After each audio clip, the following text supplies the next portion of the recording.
연약함을 도우시는 성령님이라는 제목으로 하나님 말씀 전하겠습니다. 바울이 구원받은 이후에 해결되지 않은 한 가지 문제, 그것 때문에 바울 자신을 괴롭혔던 한 가지 문제가 있었습니다. 그것은 바울 안에 있는 두 마음이었습니다.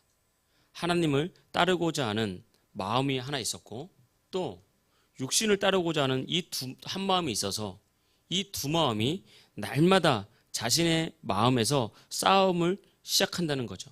너무너무 괴로운 겁니다. 그런데 더 괴로운 것은 그때마다 하나님을 따르고자 하는, 영을 따르고자 하는 마음보다 육신을 따르고자 하는 마음이 커서 항상 육신을 따르고자 하는 마음이 하나님을 따르는 마음을 이기는 겁니다. 그래서 죄를 짓고 싶지 않지만 죄를 짓는 자신의 모습 때문에 너무 힘들고, 마음으로는 정말 하나님의 말씀에 순종하고 싶지만 정작 현실에서는 불순종하는 자신의 모습 때문에 괴롭고, 또 주님의 뜻을 감당하고 사명 감당하면서 헌신하고 싶은 마음이 내 안에 있고 그렇게 살고 싶은 마음이 있지만 정작 현실에서는 헌신하지 못하고 세상의 욕심을 따라가는 자신의 육신의 모습 때문에 바울이 너무너무 괴로워서 기도하고 탄식하지만 이것을 이길 수가 없어서 결국은 이 로마서 7장 24절에 보면 바울이 이렇게 고백합니다. 탄식하는 거죠. 오라 나는 공고한 사람이로다. 이 사망의 몸에서 누가 나를 건져내랴. 여기서 공고하다는 것은 아주 비참한 인생이다. 나는 정말 비참한 사람이다. 내가 하나님의 뜻을 따라야 되는데 그 뜻을 따르지 못하고 늘 육신에게 져서 육신을 따르는 나의 이 공고하고 비참한 모습, 이 사망의 몸에서 누가 나를 건져낼 수 있으랴. 이런 죄책감과 비참한 모습 때문에 바울은 늘 시달렸다는 것입니다. 그래서 바울은 늘 신앙생활 할 때 나는 너무너무 결단력이 부족한 사람이야. 죄를 짓고 불순종하고 회개했는데 또 죄를 짓고 또 불순종하고, 회개했는데 또 같은 죄를 짓고 또 같은 죄를 짓고 더러운 죄를 짓고, 사람들은 알지 못하는, 하나님만 아는 내가 넘어지는 그 죄 때문에 나는 이렇게 부족하고 연약하고 할 수 없는 정말 공고한 사람이야 라고 스스로를 너무너무 괴롭혔던 것입니다. 이 사실을 가지고 정말 주님 앞에 매달려 기도하다가 성령께서 주시는 말씀을 다 깨닫고 바울이 고백하는 거죠. 그것이 로마서 8장 1절의 말씀입니다. 1절 2절이죠. 그러므로 이제 그리스도 예수 안에 있는 자에게는 결코 정죄함이 없나니 이는 그리스도 예수 안에 있는 생명의 성령의 법이 죄와 사망의 법에서 너를 해방하였습니다. 이게 내 노력으로 하는 것이 아니라, 내가 나의 결단으로 하는 것이 아니라 생명의 성령의 법, 성령께서 내 안에 오셔서 나의 주인 되고 나를 이끌어가야 이게 되는구나. 그것을 놀랍게 비밀로 깨닫고 난 다음에 바울은 생각을 하는 거죠. 고백을 하는 거죠. 말씀을 지키고 순종하는 것은 정말 중요하고 꼭 해야 되는 일이지만 우리의 신앙생활이 말씀을 지키냐 못 지키냐, 순종을 하냐 순종하지 못하냐, 이곳에 머물러 있으면 우리는 바울처럼 늘 죄책감에 시달리는 그런 신앙생활을 할 수밖에 없습니다. 내 마음 가운데 두 마음이 싸우면, 항상 두 마음이 싸우면 영의 마음이 질 수밖에 없는 것이 우리의 육신적인 현실이라는 것입니다. 그래서 바울은 하나님은 나의 행함을 보고 나를 벌주시고 심판하시는 분이 아니라 하나님께서는 이미 생명의 성령의 법을 통해서 나를 죄와 사망에서 해방하셨구나 라는 것을 깨달으면서, 그때 바울이 깨달은 것이 신앙생활의 핵심은 내가 무엇을 하느냐보다 정말 하나님을 사랑하고 예수님을 사랑하는 것이구나. 이게 신앙생활의 핵심이구나. 사랑이구나. 사랑. 그것을 깨달았던 것입니다. 우리가 예수님을 사랑하면 순종이 즐거워지는 거죠. 여러분, 예수님을 사랑하면 죄가 싫어집니다. 예수님을 사랑하면 예수님 원하는 일을 하고 싶은 겁니다. 그러나 세상을 사랑하면요, 우리 안에 세상이 들어와 있으면 예수님이 원하는 뜻은 알지만 내가 세상을 사랑하기 때문에 계속해서 세상에 끌려가는 거예요. 그래서 내 안에 세상을 사랑하는 마음이 여전히 있는 겁니다. 그런데 예수님을 사랑하면 반대가 되는 거죠. 그래서 율법을 따르는 사람들은 어떻게 신앙생활을 하냐면 세상의 즐거움을 누리고 육신의 쾌락을 즐기는 것이 좋아요. 그런데 이게 말씀에 어긋나는 거예요. 그래서 괴로운 겁니다. 그래서 어쩔 수 없이 이게 말씀에 어긋나니까 나는 세상을 더 즐기고 싶은데, 세상의 욕심을 따라 살고 싶은데, 이게 말씀에 어긋난 거니까 어쩔 수 없이 내가 참고 또 참고 내가 노력하면서 이것을 육신을 따라가지 않고 세상을 따라가지 않고 하나님께 나가려고 막 애를 쓴단 말입니다. 그래서 나중에 하는 고백이 무엇입니까? 내가 하나님을 이렇게까지 섬겼는데, 이렇게까지 노력하면서 주님을 섬겼는데, 주님 이게 뭡니까? 결국 자신의 노력으로 주님을 섬기면 이렇게 될 수밖에 없는 것입니다. 그런데 하나님을 사랑하잖아요? 그럼 쾌락이 싫어져요. 하나님을 사랑하면 죄 근처에 가고 싶은 마음이 사라져요. 죄가 그렇게 더러워 보입니다. 더럽고 추하고 세상 사람들은 아주 좋다고 그런 것도 싫어요, 내 마음에. 왜냐하면 주님 사랑이 내 안에 가득했기 때문에 그렇습니다. 이것이 바로 영적인 원리예요. 그래서 신앙생활이라는 것은 주님을 사랑하는 마음으로 섬기는 거예요. 주님을 사랑하는 마음으로 주님께 나오는 거고 믿음 생활하는 것입니다. 그러면 주님을 가장 사랑하기 때문에 주님 외에 다른 모든 것은 작아 보이고, 어떻게든 주님의 기쁨이 되기 위해서, 어떻게든 주님께 쓰임받기 위해서 우리의 신앙생활이 그렇게 바뀌는 것입니다. 그래서 성령 충만하면 죄가 싫어지게 되고 세상의 쾌락이 지루해지고 죄가 있는 것이 더러워 보여서 가기 싫은 것이고, 은혜가 임하는 곳, 주님의 임재가 있는 곳, 하나님과 동행하는 곳, 주님께 쓰임받고 싶은 것, 이런 마음들이 우리 속에서 계속 생기는 것, 이것이 바로 주님을 사랑하는 사람의 모습입니다. 그러다가 능력받는 거예요. 그러다가 축복받는 겁니다. 내가 능력받아야지라고 가는 게 아니라 주님을 정말 사랑해서 주님과 더 가까이 있고 싶어서 주님께 엎드려 기도하고 그 말씀 붙잡고 묵상하다가 능력받게 되는 거고, 진짜 하나님의 복이 그 사람에게 임하게 되는 것입니다. 제가 서울에서 목회할 때 한 선배 목사님의 간증입니다. 젊은 나이에, 그 당시에 대우그룹이 이제 한창 성장할 때, 젊은 나이에 대학을 졸업하고 김우중 회장 가까이서 도울 정도로 인정받고 대우그룹에서 최연소 부장으로 승진하고, 당시 중국이 개방될 때 자신이 대우그룹에서 가장 먼저 중국으로 가서 중국문을 열고, 그러니까 성공 가도를 달리고 있었습니다. 그래서 누가 봐도 이 사람은 최연소 부장 한 다음에 임원 뛰어넘고 최연소 사장할 사람이다, 이렇게 다 생각했어요. 대우그룹에서. 또 김우중 회장도 이 사람을 굉장히 아끼고, 이 목사님을. 그래서 직장생활을 하고 있을 때 전도를 받고 교회를 가기 시작했습니다. 근데 교회를 다니다가 어느 날 정말 하나님의 은혜를 받고 하나님의 큰 사랑을 받으면서 성령을 체험한 거예요.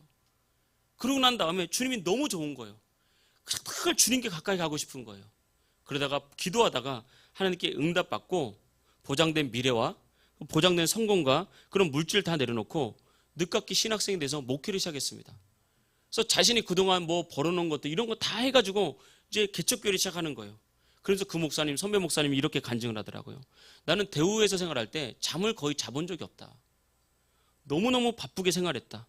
그런데 회사 생활이 그렇게 어렵다고 해도 목회를 해보니까, 개척교회를 해보니까 개척교회만큼 어려운 게 없더라. 그런데 여러분, 내가 지금 불행한지 아십니까? 나는 너무너무 행복합니다. 나는 세상의 모든 것을 내려놓고 지금 너무 힘든 생활을 한다고 할지라도 나는 너무 행복합니다. 이게 바로 하나님의 사랑이 그 사람을 다스릴 때 나타나는 현상이에요. 상황과 형편과 여러 가지 것들을 넘어서서 하나님의 사랑이 내 안에 오니까 현실은 힘들지만 힘들지 않다는 게 아닙니다. 현실은 어렵습니다. 현실은 막힌 인생들이 너무 막힌 일들이 너무 많아요. 그럼에도 불구하고 내 안에 주님 주신 기쁨, 영적인 기쁨, 하늘의 은혜가 있기 때문에 이것은 세상의 어떤 것도 빼앗을 수 없는 그런 참된 행복과 기쁨이 오면서 그 목회길을 가는 거죠. 이게 목회자의 간증뿐만이 아닙니다. 많은 평신도 선교사들이 자신의 어떤 좋은 직장이나 보장된 미래를 내려놓고 선교사로 헌신해서 선교사로 가잖아요. 우리가 보기에는 얼마나 힘들까, 얼마나 어려울까 불쌍하게 보지만 아닙니다. 하나님의 눈으로 보면 정말 영광스러운 인생이고요. 그들의 삶에는 주님 주신 기쁨이 있기 때문에 다른 사람은 할 수 없지만 그 사람 안에는 그걸 안 하면 안 되는 거예요. 그걸 안 해야 괴로운 거예요. 선교사를 안 하면 괴로운 거예요. 가야 우리가 행복과 즐거움이 있는 것입니다. 우리가 이 인생의 고생이라든지 아픔보다 더 큰 가치, 더 큰 사랑을 발견하게 된 것입니다. 이런 교회를 섬길 때도 마찬가지입니다. 우리가 어떤 모습으로 교회를 섬겨야 됩니까? 성경에 보면 너희가 억지로나 인색함으로 하지 말고 즐겨하는 마음으로 주님께 헌신하라고 하지 않습니까? 억지로나 인색한 것이 아니라 즐겨하는 마음, 이 즐거운 마음이 어디서 납니까? 사랑에서부터 나온다고. 사랑하면 즐거운 거예요. 여러분, 명절을 보냈잖아요. 명절을 보내면요, 부모님들의 특징이 있죠. 좀 아프니까 음식 좀 하지 마. 그래도 가면 진수성찬이 차려 있습니다. 몸은 힘들어요. 막 아이고 허리야 그래요. 그런데 그걸 먹고 있는 자식들을 보면 부모님 마음이 어떻습니까? 행복해요. 행복해요. 근데 다른 사람한테 그렇게 못합니다. 그 사랑이에요, 사랑. 자식을 위해서 새벽에 일찍 일어나고 밤 늦게 자면서 잠을 몇 시간 못 자고 몸이 힘들어도 그 속에서 보람을 느끼는 거. 이유가 뭐죠? 사랑이에요. 근데 사람의 사랑은 한계가 있습니다. 아무리 부모라도요, 자식이 원망스러울 때가 있고 자식이 보기 싫을 때가 있고 자식과 멀어지고 싶을 때가 있어요. 이게 사람이에요. 근데 하나님의 사랑은 그렇지 않습니다. 하나님의 사랑은 포기하지 않는 사랑이고요, 변함없는 사랑이고, 저와 여러분들에서 그 살을 찢긴 그 사랑입니다. 살이 막 산산이 찢기듯이 찢은 그 사랑을 하나님 우리에게 주셨습니다. 우리가 그 사랑을 구하고 그 사랑을 사모할 때 주님, 그 사랑을 내 마음에 부어주세요. 나의 신앙생활이 여전히 한 마음에는 육신을 따르고자 하는 마음과 한 마음엔 주님을 따르고자 하는 두 마음이 여전히 싸우면서 오라 나는 공고한 사람이로다, 이렇게 고통스럽게 신앙생활하는 것이 아니라 정말 나를 위해서 살을 다 찢기시고 온 몸에 피와 물을 다 쏟으신 그 하나님의 사랑, 그 아버지의 사랑, 그 사랑을 내 마음에 부어주세요. 그 사랑을 구해서 그 사랑이 나한테 쫙 밀려오면 어둠이 확 떠나갑니다. 그 사랑이 밀려오면 내가 주님께 기쁨이 되고 싶은 거룩한 기쁨이 솟아나는 거예요. 이걸 이걸 만나야 됩니다. 이걸. 그러면요, 신앙생활이 기쁩니다. 주님께 막 달려오고 싶어요. 막 예배가 사모돼요. 오늘은 어떤 말씀을 주실까? 어떤 감동을 주실까? 내가 찬송할 때마다 이 가슴이, 정말 주님을 향한 이 사랑하는 이 가슴이 주를 향해서 열리게 되는 것입니다. 이렇게 우리는 주님을 섬기는 거예요. 주님 사랑하니까 변함없이 헌신할 수 있고, 주님을 사랑하니까 교회를 사랑하게 되고, 어려움이 있더라도 기쁨으로 우리가 신앙생활하면서 주님께 나가는 것입니다. 그래서 신앙생활의 본질은 사랑이라는 거예요. 하나님을 사랑하는 것. 근데 그럼에도 불구하고 우리가 신앙생활하다 보면 우리의 연약함을 만날 때가 있고 우리의 한계를 만날 때가 있습니다. 그때 주님께서 이렇게 말씀하시는 거예요. 사도 바울이 8장 1절 2절을 통해서 오호라 나는 공고한 사람이다라고 말을 했지만, 그러나 예수 안에 있는 생명의 법이 나를 해방했기 때문에 나는 그 사랑 안에서 자유하다라고 선포하면서 주님을 섬겼지만, 그럼에도 불구하고 또 넘어졌을 때 바울은 또 성령님의 감동을 통해서 깨닫는 거예요. 그것이 오늘 성경 본문 26절의 말씀입니다. 성경 본문 26절, 이와 같이 성령도 우리의 연약함을 도우신다. 그러니까 성령님은 우리의 연약함을 돕기 위해서 있는 분입니다. 그러니까 성령님은 나를 감시하고 또 내가 잘하나 못하나 나를 책망하기 위해서 있는 분이 아니라, 성령님은 지금 우리 안에서 나를 돕기 위해서 우리 안에서 역사하시는 분이 바로 성령님이라고 성경이 말을 하고 있는 것입니다. 여기서 우리가 중요한 원리를 깨달을 수 있는데, 우리가 연약함을 이기는 비결은 바로 무엇입니까? 성령의 다스림을 받는 거예요. 성령 충만한 것입니다. 내 힘으로, 내 능력으로 연약함을 이기려고 하는 것이 아니라, 하나님, 나는 연약합니다. 내 마음에 주님을 따르고자 하는 이 선한 마음이 있으나 여전히 내가 불순종합니다. 모든 것이 주님께 달려있음을 알고 있으나 나는 그것을 온전히 믿지 못해서 너무 괴롭습니다. 모든 축복은 주님께 달려있음을 알면서도 현실 때문에 너무 어려워서 주님 앞에 자꾸 계산하게 됩니다. 그때 내 힘으로, 내 결단으로 이기려고 하지 말고 주님께 엎드려야 되는 거예요. 성령님이 우리 연약함을 도우신다고 했잖아요. 주님, 나는 이렇게 연약하니 주님 나를 도와주십시오라고 기도할 때 주님께서는 우리를 도우신다고 성경이 말을 하고 있습니다. 그래서 주님 도우시면 내가 할 수 없는 것을 성령님이 할 수 있도록 힘을 주시고 지혜를 주시고 능력을 주신다라고 성경이 말을 하고 있습니다. 여러분, 또한 우리는 기도할 때 내가 무엇을 가지고 기도할지 모를 때가 참 많습니다. 여러분은 어떻습니까?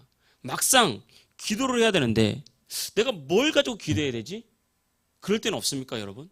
여러분, 저도 목회할 때 그렇습니다. 내가 막상 기도를 해야 되는데, 하나님, 때가 되면 반드시 하나님께서 영혼권의 역사를 열어주실 텐데, 어떨 때는 하나님, 진짜 힘있게 일할 수 있는 30가정을 보내달라고 그랬다가, 어떨 때 생각해보니까 아니야, 50가정은 돼야지, 아니야, 어떨 때 생각해보면 100가정은 돼야지, 막 중구난방해요. 어떻게 해야 됩니까?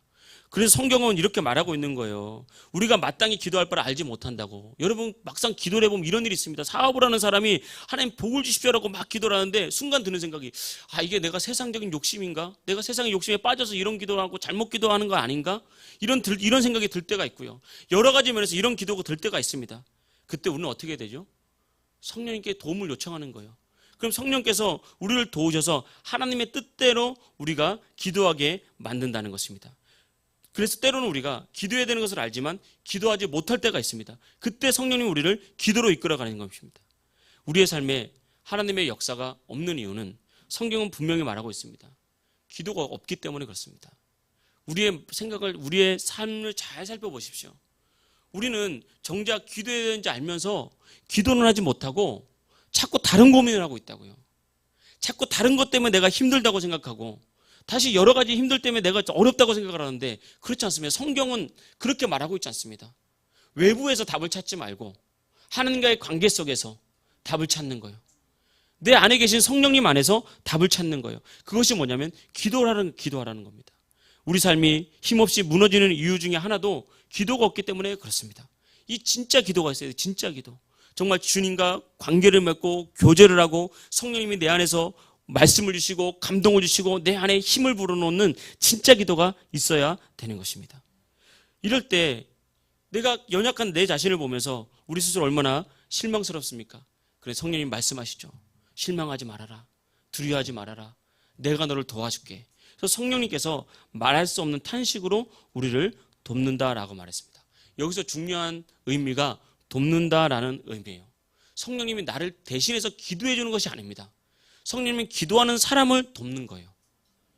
내가 기도할 때 성령님 내가 기도할수록 돕는 거지 내가 기도하지 않는데 성령님께서 대신 기도하시는 것이 아니라는 것을 우리가 알아야 됩니다. 그래서 우리가 반드시 기도를 시작하는 게 중요한 거예요. 기도를 시작하는 거. 그래서 내가 하나님 나는 연약합니다라고 기도의 입술을 열어서 기도를 시작하는 것.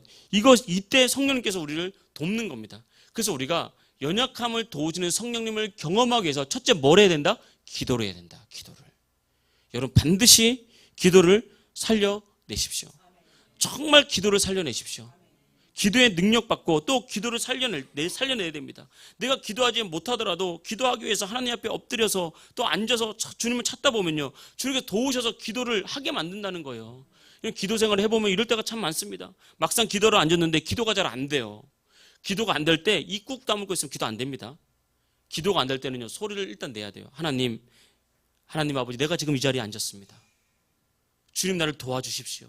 나에게 기도의 능력 주십시오. 지금 내가 이런 어려움이 있습니다. 이렇게 해결해야 될 문제가 있습니다. 내가 가고자 하는 성취하고자 하는 길이 있습니다. 주님 나를 도와주십시오. 이렇게 소리를 내서 기도하십시오. 그러면 기도를 하다 보면 어느 순간 성령님께서 나를 도와서 기도가 되기 시작한다고요.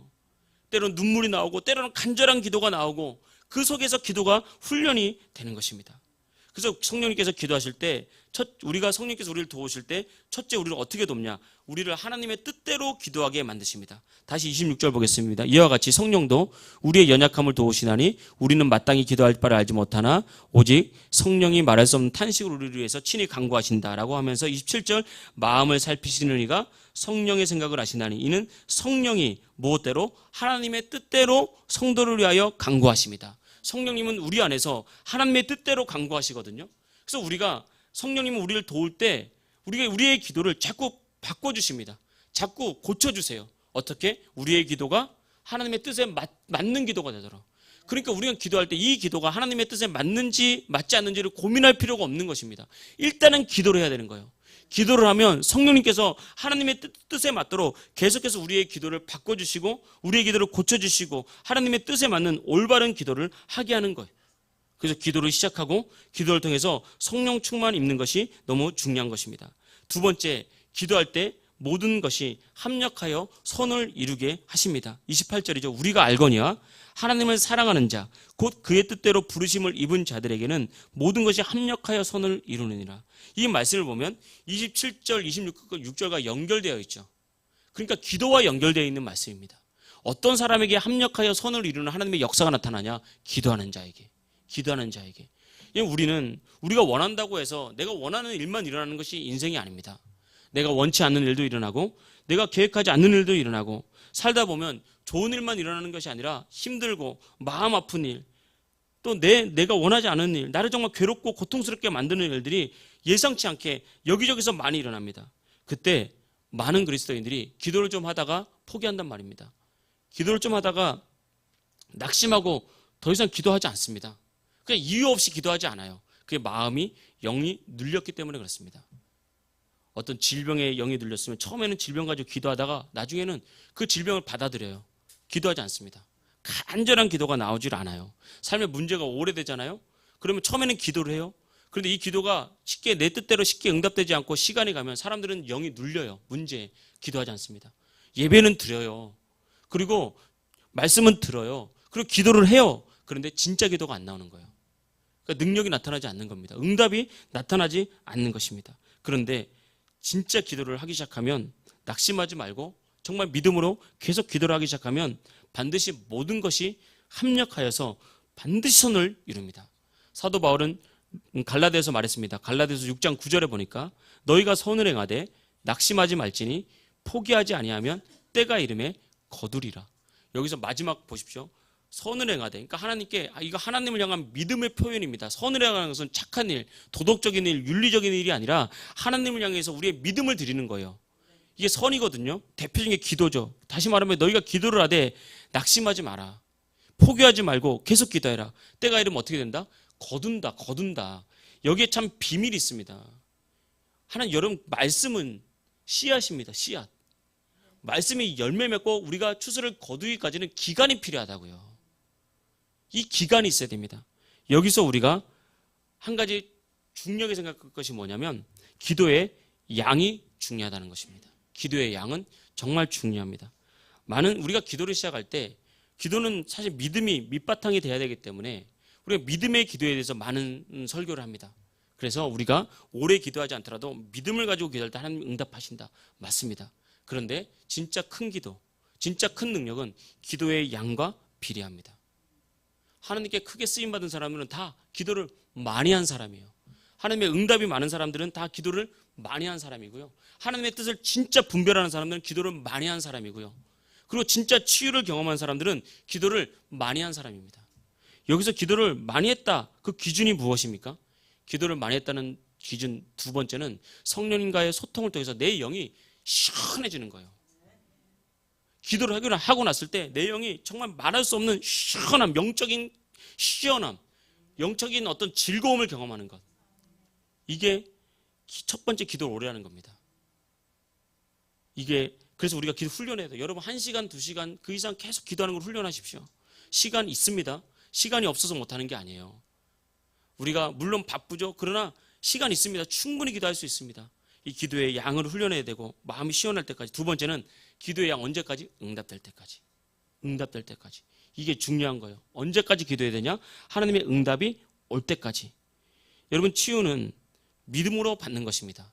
그런데 믿음이 그냥 생기는 것이 아닙니다. 그냥 내가 믿었다는 생각을 가지고 나는 나았습니다라고 한다고 낫는 게 아니에요. 이 하나님의 말씀이 나의 의식이 되어서 내가 그리스도 예수 안에서 나았음을 믿고 선포하는 거예요. 나의 생각을 말하는 것이 아닙니다. 나의 확신을 막 선포하는 게 아니에요. 나는 잘 될 겁니다. 나는 모든 일이 잘 됩니다. 이거 아닙니다. 이게 되기까지는 오랜 기도를 통해서 이 말씀이 정말 제대로 된 믿음이 돼야 되고 이 믿음이 내 안에서 연구는 거예요. 계속 자라는 거예요. 씨앗이 계속 자라고 자랄 때 물을 뭘로 줍니까? 물을 기도로 주는 거예요. 기도로. 기도 안 하면요. 우리 안에 있는 씨앗이 말라 죽는 거예요. 이루어지지 않습니다. 뭔가 이루어졌다 그래도 그럼 하나님이 우리를 불쌍히 보셔서 주는 거예요. 물을 계속 주면서 우리를 계속해서 씨앗을 키우고 줄기가 자라나게 만들고 때가 돼서 열매를 거둘 때까지 응답이 있을 때까지 기도하는 겁니다. 그래서 기도의 양이 중요합니다. 이런 기도의 양을 채우십시오. 여러분 어떻습니까? 여러분 마음의 감동 가운데 정말 기도해 보십시오. 내가 어느 정도 기도를 해야 될까? 우리는 너무 바쁘게 살아간단 말입니다. 하나님과 관계없이 너무 바쁘게 살아가는 거예요. 우리는 정말 주님을 좀 생각한 것을 주님을 되게 묵상했다고 생각을 합니다. 그렇지 않다고요. 기도의 양은 너무너무 중요하고요. 기도의 양이 충분히 채워지면요. 어둠은 그냥 물러가는 거예요. 그냥. 어둠은 싸우는 것이 아닙니다. 그냥 물러가는 거예요. 그냥. 빛과 어둠은 싸우지 않습니다. 빛이 쫙 비치면요. 어둠은 그냥 물러가는 거예요. 이게 기도의 양과 정말 관련이 있습니다. 그래서 바라기는 저와 여러분이 정말 주님께 충분히 기도함으로 정말 기도의 양을 통해서 능력받고 정말 연약함을 도우시는 성령님을 경험하길 축복합니다. 마지막 기도에 대한 중요한 마지막 원리, 기도의 양이 중요하다면 두 번째는 간절한 기도가 중요합니다. 오늘 성경에 보면 성령께서 우리를 도우실 때 어떻게 도우십니까? 우리가 다시 한번 26절 보겠습니다. 이와 같이 성령도 우리의 연약함을 도우시나니 우리는 마땅히 기도할 바를 알지 못하나 오직 성령이 말할 수 없는 무엇으로? 탄식으로. 탄식은 뭡니까? 탄식은 이 탄식입니까? 아니죠. 탄식은 게 탄식이 아닙니다. 탄식이란 것은 내가 이루고 싶지만 이루어지지 못해서 너무 괴롭고 너무 고통스러운 울부짖음, 이게 탄식이라고요. 성령님도 어떻게 기도한다? 탄식하며 기도한다. 우리의 기도는 어때야 되겠습니까? 탄식하는 기도. 적어도 간절하게 주님께 기도하는 기도의 간절함이 필요한 거예요. 이걸 계속 훈련하십시오, 여러분. 어떤 사람들 내가 오랫동안 조용히 기도했기 때문에 또 나의 신앙적인 배경이 다 깨뜨리십시오. 다 깨뜨리란 말입니다. 성경은 예수님이 말했잖아요. 새 술은 어디에 담아야 된다? 새 부대에.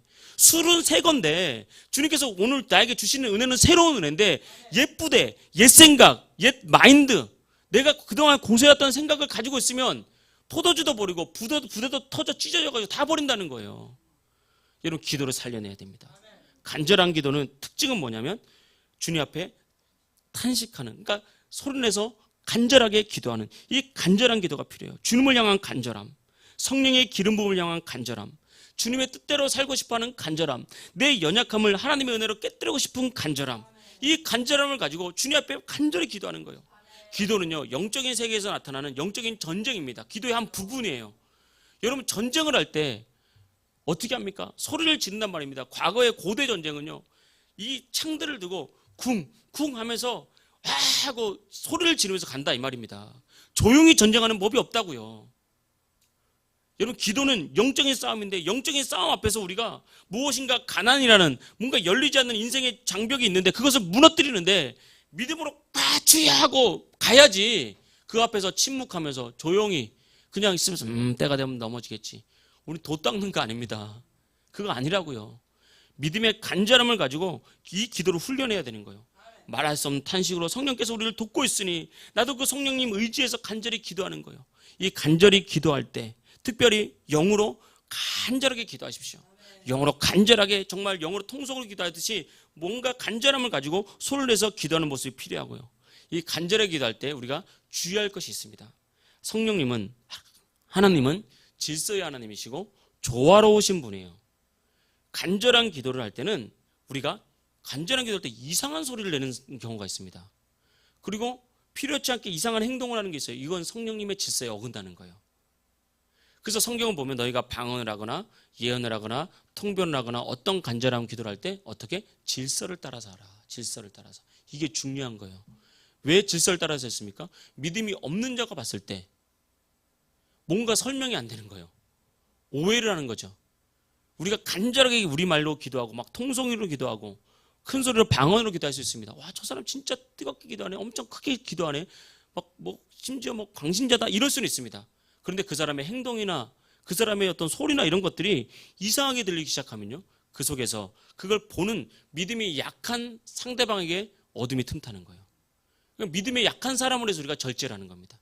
절제를 하되 통성으로 간절하게 기도하되 우리가 질서 있게 조화롭게 기도하는 모습이 필요한 거죠. 이것이 우리에게 꼭 필요한 것입니다. 말씀을 정리하겠습니다. 사람은 누구나 성령님의 도우심이 필요한 존재입니다. 그렇지 않은 사람이 아무도 없습니다. 저 사람은 많이 아프니까 성령님의 도우심이 많이 필요하고 나는 겉보기에 괜찮으니까 조금 필요하고, 그렇지 않습니다. 하나님이 보시기에는 다 똑같이 연약한 사람이에요. 우리 역시 다 똑같습니다. 그러나 이때 우리가 성령의 도우심을 얻기 위해서 우리가 첫째는 신앙생활은 사랑으로 하는 거다. 사랑으로.